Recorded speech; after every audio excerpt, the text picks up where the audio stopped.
একজন মুমিন যখন তার রবকে চিনতে পারলো, এখন তার কাজ হলো তার অন্তর থেকে যত খাজা বাবা লেংটে বাবা আছে, যত রকমের নেতা নেত্রী আছে, যত আদর্শ আছে, গণতন্ত্র, সমাজতন্ত্র, রাজতন্ত্র, সব ধুয়ে মুছে পরিষ্কার করে এক আল্লাহর স্বীকৃতি দিবে, লা ইলাহা ইল্লাল্লাহ। এটার নাম তাওহীদ। এটার নাম কি? তাওহীদ উলুহিয়্যাত, লা ইলাহা। এই লা ইলাহার সাক্ষী না দিলে তোমার ঈমান পাকা হবে না। এই লা ইলাহা ইল্লাল্লাহর সাক্ষী না দিলে আযান হয় না। লা ইলাহা ইল্লাল্লাহর সাক্ষী না দিলে ইকামত হয় না।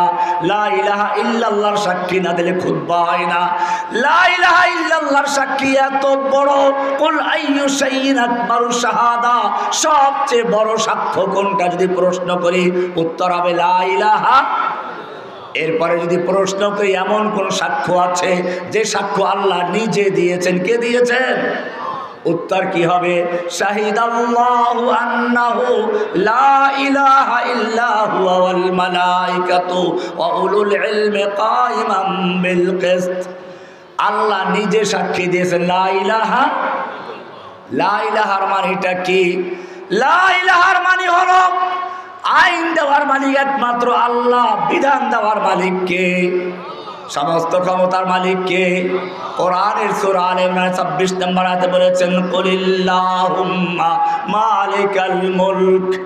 ও মুমিন তোমরা বলো, আল্লাহুম্মা মালিকাল মুলক, আল্লাহ তুমি সমস্ত ক্ষমতার মালিক। তুতিল মুলকা মান তাশাউ, তুমি যাকে ইচ্ছা ক্ষমতা দান করো। ক্ষমতা দেওয়ার মালিক কে? ওয়া তানজিউল মুলকা মিম্মান তাশাউ, তুমি যার থেকে ইচ্ছা ক্ষমতা ছিনিয়ে নাও। রান্না করা খাবার পর্যন্ত খেতে দাও না, একটু বক্তব্য রেকর্ড করার সুযোগ পর্যন্ত দাও না, সব লুটপাট করে নিয়ে যায়। দ্রুত পালাবার জন্য এখন হেলিকপ্টারে দৌড়াতে হয়, ঠিক কিনা? তুতিল মুলকা মান তাশাউ ওয়া তানজিউল মুলকা মিম্মান তাশাউ ওয়া তুইজ্জু মান তাশাউ ওয়া তুযিল্লু মান তাশা। ইজ্জত দেওয়ার মালিক কে? তুমি আমাদেরকে হ্যান্ডকাপ লাগিয়ে, মাথায় হেলমেট পরিয়ে, বুকে জ্যাকেট পরিয়ে, পায়ে বেড়ি লাগিয়ে দুনিয়ার সামনে অপমান করতে চেয়েছো। আল্লাহ রাব্বুল আলামিন দেখিয়ে দিলেন আমরা কিন্তু পালাই নাই। তুমি বলেছিলে পালাবে না, তুমি পালিয়ে চলে গেছো, তাও আবার এক অবৈধ স্বামীর কাছে। কার কাছে? আমাদের দেশের দুষ্ট মেয়েরা একজন হাত ধরে পালাই যায় না, সেই রকম ভাবে বুড়ি বয়সে তার অবৈধ স্বামীর কাছে পালিয়ে চলে গেছে। এটা আমাদের কথা না, এটা তার পররাষ্ট্রমন্ত্রীর কথা, স্বামী স্ত্রী সম্পর্ক। তুতিল মুলকা মান তাশাউ, ক্ষমতা দেওয়ার মালিক কে? ওয়া তানজিউল মুলকা মিম্মান তাশাউ, ক্ষমতা ছিনিয়ে নেওয়ার মালিক কে? ওয়া তুইজ্জু মান তাশাউ, ইজ্জত দেওয়ার মালিক কে? ওয়া তুযিল্লু মান তাশাউ, অপমান করার মালিক কে? আমাদেরকে যখন কারাগার থেকে এনে কোর্টে হাজির করত, মানুষেরা সালাম করত, একটু ছবি তুলতো, পারলে কিছু খাবারও হাতে ধরিয়ে দিত, কিন্তু আমাদেরকে পচা ডিম মারে নাই। আর যারা ক্ষমতার মসনাদে ছিল তাদেরকে জনগণ হাতের নাগালে পেলে পচা ডিম মারে। এমন উত্তম মাধ্যম করে হাজার হাজার পুলিশ দিয়ে পাহারা দিয়ে তা বেরোতে হয়, ঠিক কিনা? পালাতে গিয়ে দেশের একজন বিচারক সারা জীবন দালালি করেছে, শেষ পর্যন্ত পালাতে গিয়ে জঙ্গলে কলা পাতা বিছিয়ে শুয়ে রয়েছে। মানিক, কালো মানিক। তুতিল মুলকা মান তাশাউ ওয়া তানজিউল মুলকা মিম্মান তাশাউ ওয়া তুইজ্জু মান তাশাউ ওয়া তুযিল্লু মান তাশা। ক্ষমতার মালিক কে? তাবারাকাল্লাযী বিয়াদিহিল মুলকু ওয়া হুয়া আলা কুল্লি শাইইন কাদির। সব ক্ষমতার মালিক কে? ক্ষমতার মালিক কে? যেই মুসলমান দাবি করে লা ইলাহা ইল্লাল্লাহ ক্ষমতার মালিক আল্লাহ, সেই মুসলিম কি করে বিশ্বাস করতে পারে সকল ক্ষমতার মালিক জনগণ? লা ইলাহা ইল্লাল্লাহর মালিক ক্ষমতার মালিক কে? সংবিধান বলে সাতের ক, ক্ষমতার মালিক কে? জনগণ।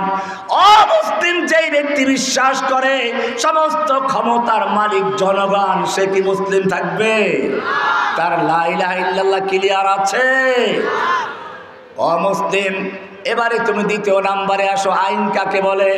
আইন বলা হয় ক্ষমতার মালিক যে, তার আদেশ। ওই যে বললাম কোম্পানির মালিককে চিনে নাই, তার হুকুম কেউ মানে নাই। যখন চিনতে পারলো কোম্পানির মালিক এই লোকটা, সঙ্গে সঙ্গে সে যা বলে তা মানতে বাধ্য, ঠিক কিনা? তাহলে বোঝা গেল আইন কাকে বলে? সার্বভৌম ক্ষমতার মালিক যে, তার আদেশকে বলে কি? এবারে তোমার সংবিধান অনুযায়ী সমস্ত ক্ষমতার মালিক জনগণ, কাজে আইন দেওয়ার মালিকও কারা? জনগণ। আইন দেওয়ার মালিক কে? এই কারণে জনগণ ভোট দিয়ে সংসদে এমপি পাঠায়, এমপিরা ওখানে গিয়ে আইন বানায়। আইন বানায় কি করে? একটা পরিষ্কার মনে রাখবেন, একজন মুসলিম বিশ্বাস করে সমস্ত ক্ষমতার মালিক যেহেতু আল্লাহ, জমিনের মালিক আল্লাহ, এই জমিনে আইন চলবে কার? আলা লাহুল খালকু ওয়াল আমর। জেনে রাখো সৃষ্টি যার, আইন চলবে কেবলমাত্র। কোরআন পরিষ্কার করে দিয়েছে, ফালা ওয়া রাব্বিকা লা ইউমিনুনা হাত্তা ইউহাক্কিমুকা ফীমা শাজারা বাইনাহুম সুম্মা লা ইয়াজিদু ফি আনফুসিহিম হারাজাম মিম্মা কাদাইতা ওয়া ইউসাল্লিমু তাসলিমা। না, আপনার রবের কসম, তারা মুমিন হতে পারে না যতক্ষণ পর্যন্ত তাদের বিবাদ, তাদের ঝগড়াঝাটি, তাদের যত মামলা আছে সব ক্ষেত্রে আপনাকে বিচারক না বানাবে। এরপরে আপনি যে বিচার করবেন সেই বিচারকে নির্দ্বিধায় মেনে নিবে। ওয়ায়ুসাল্লিমু তাসলিমা, অতক্ষণ পর্যন্ত সে মুমিন নয়। আল্লাহর আইনকে যে ব্যক্তি মনে প্রাণে মেনে নিতে পারবে না, সে মুমিন হতে পারে? সূরা নিসার 65 নম্বর আয়াতে পরিষ্কার আল্লাহ বলেছেন, ফালা ওয়া রাব্বিকা, না আপনার রবের কসম, সে মুমিন নয়। আমাদের দেশে কি আল্লাহর আইন আছে? আল্লাহর আইন আছে? আল্লাহর আইন তো নেই, বরং আল্লাহর আইন বাতিল করা হয়েছে। কোরআনে সুদ হারাম না হালাল? কেমন হারাম? কোরআনে পরিষ্কার বলা হয়েছে, ওয়াহাল্লাল্লাহুল বাই'a ওয়া হাররামার রিবা। আল্লাহ তাআলা সুদকে হারাম করেছেন, ব্যবসাকে হালাল করেছেন।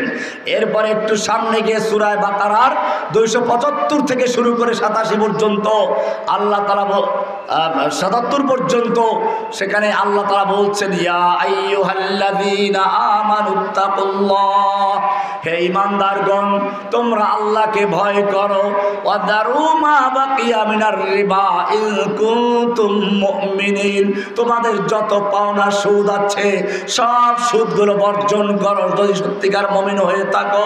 ফাইন লাম তাফআলু, আল্লাহর বিধান জানার পরেও যদি সুদ বর্জন করতে না পারো, ফাযানু বিহারবিম মিনাল্লাহি ওয়া রাসূলিহি, তাহলে আল্লাহ এবং আল্লাহর রাসূলের সঙ্গে যুদ্ধ করে ঘোষণা করে দাও, যুদ্ধের এলান করে দাও। কার সঙ্গে যুদ্ধ?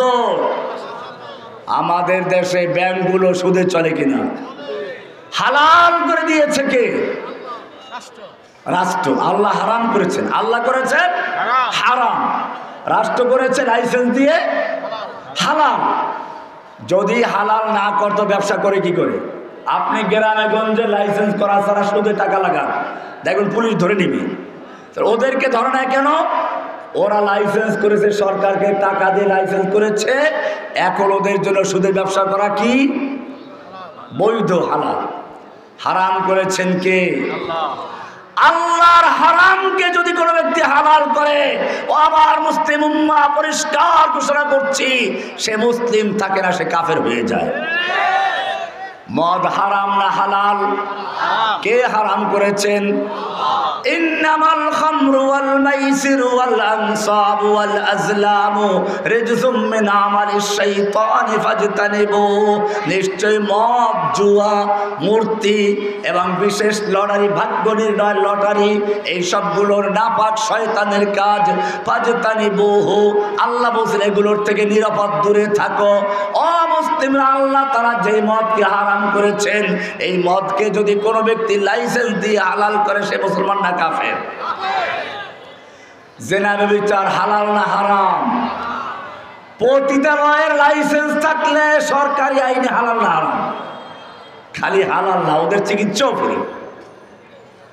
আল্লাহ জেনাকে হারাম করেছেন। কে হারাম করেছেন? তাহলে আইন দেওয়ার মালিক কে? আমাদের দেশে আল্লাহর আইন আছে। তাহলে কোরআনের যে আলো বললাম, কদ জাআকুম মিনাল্লাহি নূরুন ওয়া কিতাবুম মুবিন, সে নূর আছে।